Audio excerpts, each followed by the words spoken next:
This channel does not promote any violent, harmful, or illegal activities. All content provided by this channel is meant for an educational purpose only. দূরপাল্লার ট্রেনে যাত্রায় শৌচালয় যেমন একটা সমস্যা, তেমনি পানীয় জল নিয়েও টানাটানি পড়ে যায়। সঙ্গে আনা জলে আর কতক্ষণই বা চলে। বাধ্য হয়ে ট্রেন বা স্টেশন থেকেই জল কিনতে হয়। তবে এই জল কিনতে গিয়েও প্রচুর হ্যাপা পোহাতে হয়। অনেক বিক্রেতাই এমআরপির তুলনায় বেশি দাম নেন। এবার অতিরিক্ত দাম নিয়েই কড়া পদক্ষেপ রেলের। ৫ টাকার বেশি চার্জ নেওয়ায় লাখ টাকা জরিমানা করল রেল।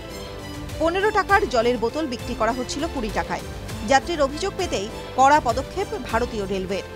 আইআরসিটিসিকে ১ লক্ষ টাকা জরিমানা করল রেলওয়ে। জানা গিয়েছে, পূজা এসএফ এক্সপ্রেসে 3rd এসিতে সফর করছিলেন এক যাত্রী। তিনি আইআরসিটির এক ভেন্ডার বা বিক্রেতার কাছ থেকে ১ বোতল জল কেনেন। রেল নিরের ১ লিটারের জলের বোতলের দাম ১৫ টাকা, কিন্তু ওই বিক্রেতা ২০ টাকা দাম নেয়। ওই যাত্রী আপত্তি করলেও বিক্রেতা বলেন এই দামই দিতে হবে। এরপরই ওই যাত্রী জানান তিনি অভিযোগ জানাবেন, তাতেও বিক্রেতার কিছুই যায় আসেনি। এরপর ওই যাত্রী রেলওয়ের হেল্পলাইন নাম্বার 139-এ ফোন করেন এবং অভিযোগ জানান। কিছুক্ষণের মধ্যেই ক্যাটারিং সার্ভিসের প্রতিনিধি আসেন এবং ৫ টাকা ফেরত দিয়ে যান। তখন ওই যাত্রী বলেন বাকি সমস্ত যাত্রীদেরও তাহলে টাকা ফেরত দেওয়া হোক। এরপরই ভারতীয় রেলওয়েতে অভিযোগ জানান ওই ব্যক্তি। অভিযোগ পেতেই কড়া পদক্ষেপ করে রেল। ক্যাটারিং সার্ভিসের নিয়ম ভঙ্গ করায় আইআরসিটিসিকে ১ লক্ষ টাকা জরিমানা করা হয়।